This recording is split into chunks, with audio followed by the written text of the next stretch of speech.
இன்றைக்கான வீடியோ தாங்க வந்திருக்கு. வீடியோ வந்து சூப்பராக இருந்துச்சு அப்படின்னு தாங்க சொல்லணும். அதாவது ஆதி, பாரதி, தமிழ் வந்து ஒரு பக்கம் வந்து அவங்க குலதெய்வம் கோயில் கும்பிட்ற கோயிலுக்கு போயிருக்காங்க அப்படின்னு தாங்க சொல்லணும். இந்த பக்கம் பார்த்தா சாரதா, அறிவு, ஸ்வேதா 3 பேர் வந்து ரத்தனத்தோட ஃபேமிலிக்கு வந்து ₹1,00,00,000 காசு கொடுக்குறதுக்காக வந்திருக்காங்க அப்படின்னு தாங்க சொல்லணும். அதை பார்க்குறதுக்கு நம்ம சேனலை மட்டும் மறக்காமல் லைக் அண்ட் சப்ஸ்கிரைப் மட்டும் பண்ணிடுங்க. ஃபஸ்ட் எடுத்தோடனே தமிழ் வந்து ஸ்கூலுக்கு கிளம்பிக்கிட்டு இருக்காங்க. நம்ம பாரதி வந்து கூப்பிட்றாங்க, அம்மா எனக்கு நேரம் ஆயிடுச்சு, சாப்பாடெல்லாம் ரெடி பண்ணிட்டியா இல்லையா அப்படிங்கிற மாதிரி கேட்காங்க. அதெல்லாம் ரெடி ஆயிடுச்சு தமிழ், வா சக்குன்னு எடுத்துகிட்டு கிளம்புவோம் அப்படின்னு சொல்லிட்டு நம்ம பாரதி வந்து கூப்பிட்டு வராங்க. அந்த நேரத்தில் வந்து நம்ம மரகதை வந்துடுறாங்க.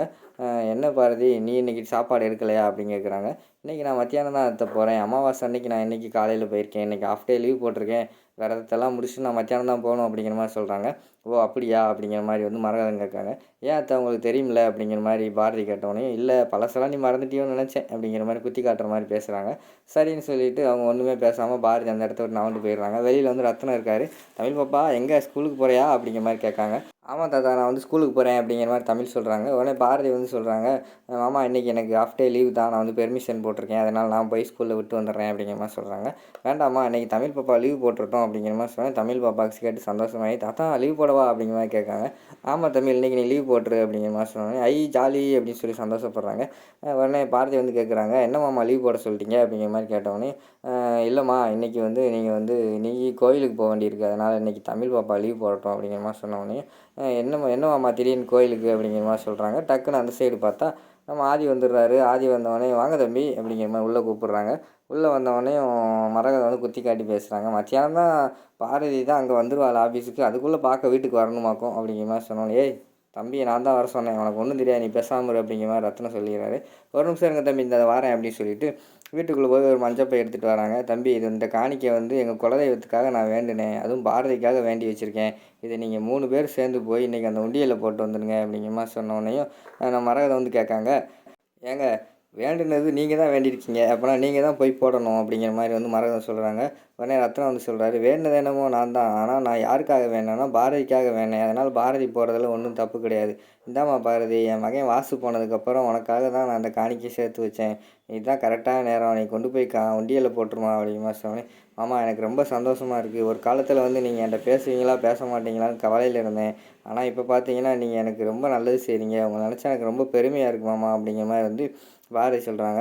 இல்லைம்மா எனக்கு ஒரு சின்ன கோபம் இருந்ததுனால தான் உன்கிட்ட பேச முடியல, மித்தபடி எல்லாம் உன் மேலே எனக்கு பாசமாக இருந்ததுமா அப்படிங்கிற மாதிரி வந்து நம்ம ரத்னம் சொல்கிறாரு. அதுக்கடுத்து நம்ம ஆதி இருக்காரு. ஆதி வந்து சொல்கிறாரு, சார் சொல்கிறேன் தப்பாக நினச்சிக்காதீங்க, உங்களை பார்க்கும்போதே உருன்னு கோபமாக இருக்கிற மாதிரியே இருப்பீங்க, என்னையா அவர் இப்படி இருக்காரு அப்படின்னு நான் பல தடவை நினச்சிருக்கேன், ஆனால் இப்போ தான் தெரியுது எவ்வளோ கோபம் இருந்தாலும் உள்ளுக்குள்ளே ரொம்ப இலகுன மனசு சார், உங்களுக்கு தங்கமான மனசு அப்படின்னு சொன்னோடனே, விடுங்க தம்பி அப்படி சொல்லிட்டு சிரிக்காங்க. சார் வெக்கமெல்லாம் படுறீங்க, நீங்கள் வெக்கமெல்லாம் படுறீங்களா, ஃபஸ்ட்டு டைம் பார்க்கேன் சார் அப்படிங்கிற மாதிரி சொல்கிறாங்க. சரி விடுங்க தம்பி, பாரதி இதில் என்ன இருக்குன்னு தெரியுமாமா அப்படின்னு கேட்டவுடனேயும், என்னது மாமா இருக்குது அப்படிங்கிற மாதிரி கேட்காங்க. இந்த காணிக்கைக்குள்ளே வந்து என் மகன் வாசு வந்து உனக்கு கட்டின தாலியை தாம்மா அதுக்குள்ளே வச்சுருக்கேன், அதை தாம்மா நீ கொண்டு போய் போடணும் உண்டியலை அப்படின்னு சொன்னோடனேயும், ஆமா அப்படின்னு சொல்லிட்டு காலையே விழுந்து அழுக ஆரம்பிச்சிடுறாங்க நம்ம பாரதி. எந்திரிம்மா இனிமேல் நீ எனக்கு எதுவுமே செய்ய வேண்டாம், எனக்காக நீ ஒன்றே ஒன்று மட்டும் செய்வியா அப்படிங்கிற மாதிரி கேட்காங்க நம்ம ரத்னம். சொல்லுங்க மாமா செய்கிறேன் அப்படிங்கிற மாதிரி சொன்னோன்னே, இது வரைக்கும் இந்த வீட்டில் வந்து என் மருமகளாக வாழ்ந்துட்டேன், அதாவது இந்த காலத்தில் வந்து பெற்றவங்களோட பேச்சை தன்னோட பிள்ளையே கேட்க மாட்டாங்க, ஆனால் நீ மருமகளாக இருந்துக்கிட்டு என்னோடய பேச்சுக்கு எல்லாமே சரின்னு சொல்லியிருக்க, அதனால் இதுக்கப்புறம் வந்து நீ என்னோடய மருமகளாக இல்லை என்னோடய மகளாக வந்து போகிற இடத்துல சந்தோஷமாக இருந்தாலே எனக்கு போதும் அப்படிங்கிற மாதிரி சொல்கிறாங்க. கண்டிப்பாக அவங்க பேரை வந்து காப்பாற்றுவேன் மாமா அப்படிங்கிற மாதிரி சொல்லிகிட்டு இருக்காங்க. சரி நேரம் ஆயிடுச்சு, நீங்கள் 2 பேரும் சீக்கிரமாக போய் கோயிலில் போயிட்டு அந்த காணிக்கையை செலுத்திட்டு வந்துடுங்க அப்படிங்கிற மாதிரி வந்து ரத்னம் சொல்கிறாரு. சரின்னு சொல்லிட்டு அவங்களும் வீட்டை விட்டு வெளியில் வராங்க. அந்த பக்கம் பார்த்தா நம்ம அறிவு வந்து சாரதாவையும் ஸ்வேதாவையும் கூட்டு வந்துக்கிட்டு இருக்கிற மாதிரி காட்டுறாங்க. சாரதா வந்து சொல்கிறாங்க, அறிவு நீ ரொம்ப நல்ல விஷயம் பண்ணிட்டப்பா, இந்த காலத்தில் வந்து நான் வந்து பல ஞாபகத்தில் இருந்ததுனால என்னால் எதுவுமே யோசிக்க முடியல, ஆனால் நீ வந்து கரெக்டாக யோசிச்சிருக்க பார்த்தியா, அதாவது ஆதிக்கு காட்டு கொடுத்தவங்களுக்கு போய் உதவி செய்யணுன்ட்டு அப்படிங்கிற மாதிரி சொன்னோடனே, அதான்க்கா இந்த காலத்தில் எல்லாமே தேவைக்காக தான் பழகுறாங்க, பழசெல்லாம் யார் ஞாபகம் வச்சுருக்கா அப்படிங்கிற மாதிரி குத்தி காட்டுற மாதிரி பேசினோடனே சாரதாவுக்கு வந்து மூஞ்சி ஒரு மாதிரி ஆயிடுது.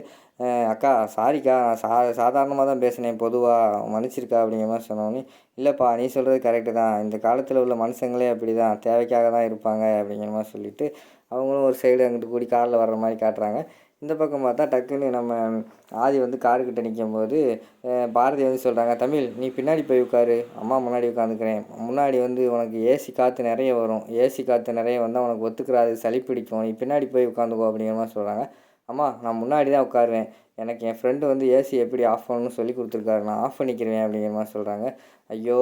நம்ம லாங்கா போறோம். அதனால வந்து லேட் ஆகும். நீ விறுவிறுன்னு போயி பின்னாடி உட்காந்தேன்னா நீ தூங்குவ. தூங்குனேன்னா உனக்கு கால் நீட்டி நல்லா படுத்து தூங்குறதுக்கு பின்னாடி வசதியா இருக்கும்ல. நீ பின்னாடி போ அப்படிங்கிற மாரி சொல்கிறாங்க. நம்ம ஆதிக்கு வந்து புரிஞ்சு போச்சு. பாரதி வந்து நம்ம பக்கத்துல உட்காரணும்னு நினைக்கிறாங்க அப்படின்னு சொல்லிட்டு, உடனே ஆதி வந்து அந்த பக்கம் சிரிக்க ஆரம்பிச்சிடுறாரு. சிரிச்ச உடனேயும் அதுக்கடுத்து தமிழ் பாப்பாவுக்கு கொஞ்சம் புரிஞ்சிருது. அம்மா நீ என் ஃப்ரெண்டு பக்கத்தில் உட்காரணும், அதானே உனக்கு இப்போ வேணும். அதுக்காக ஏன் இப்படி சுற்றி வளைச்சி பேசிக்கிட்டு இருக்க? என்கிட்ட டேரெக்டாக சொன்னேன்னா நானே போய் பின்னாடி உட்காந்துருக்க மாட்டேனா? எதுக்குமா இப்படிலாம் பேசிக்கிட்டு இருக்க அப்படின்னு சொல்லிட்டு அவங்க ஒருவரும் போய் பின்னாடி உட்காந்துடுறாங்க. அடுத்து முன்னாடி வந்து ஆதியும் பாரதி உட்காந்துடுறாங்க. நம்ம ஆதி வந்து வழக்கம் போல் வந்து அந்த சீட் பெல்ட் பாரதிக்கு போட்டு விடுவார்ல, அது மாதிரி மெதுவாக போட்டு விட்றாங்க. போட்டுட்டு சரி ஃப்ரெண்ட் கிளம்புவோமா அப்படிங்கிற மாதிரி சொல்கிறாங்க. கிளம்புற நேரத்தில் வந்து அம்மா உன் மொபைல் கொடு, நான் மொபைல் பார்க்க போகிறேன் அப்படிங்கிற மாதிரி சொன்னோன்னே நம்ம ஆதி வந்து சொல்கிறாரு, ஃப்ரெண்ட் நோ மொபைல் ஃபோன், நம்ம ரொம்ப நாள் கழித்து லாங்காக ரைடு போகிறோம், நம்ம என்ஜாய் பண்ணணும், பேசிக்கிட்டே போவோம் அப்படிங்கிற மாதிரி சொல்கிறாங்க ஆதி. ஓகே ஃப்ரெண்ட் அப்படிங்கிற மாதிரி சொல்லிவிட்டு நம்ம தமிழ் சொல்கிறாங்க. அதுக்கடுத்து ஃப்ரெண்ட் பாட்டு போடுங்க, பாட்டு கேட்டே போவோம் அப்படிங்கிற மாதிரி தமிழ் சொல்கிறாங்க. சரின்னு சொல்லிட்டு பாட்டு போடுறாங்க. பாட்டு போட்டு அதுக்கடுத்து பாட்டு கேட்டுட்டு தமிழ் பாப்பா வந்து ஆடிக்கிட்டே வராங்க. இந்த பக்கம் பார்த்தா நம்ம ஆதி வந்து நம்ம பாரதியை பார்த்துக்கிட்டே இருக்காங்க. பாரதி வந்து ஆதியை பார்த்துக்கிட்டே அப்படியே போய்கிட்டே இருக்காங்க.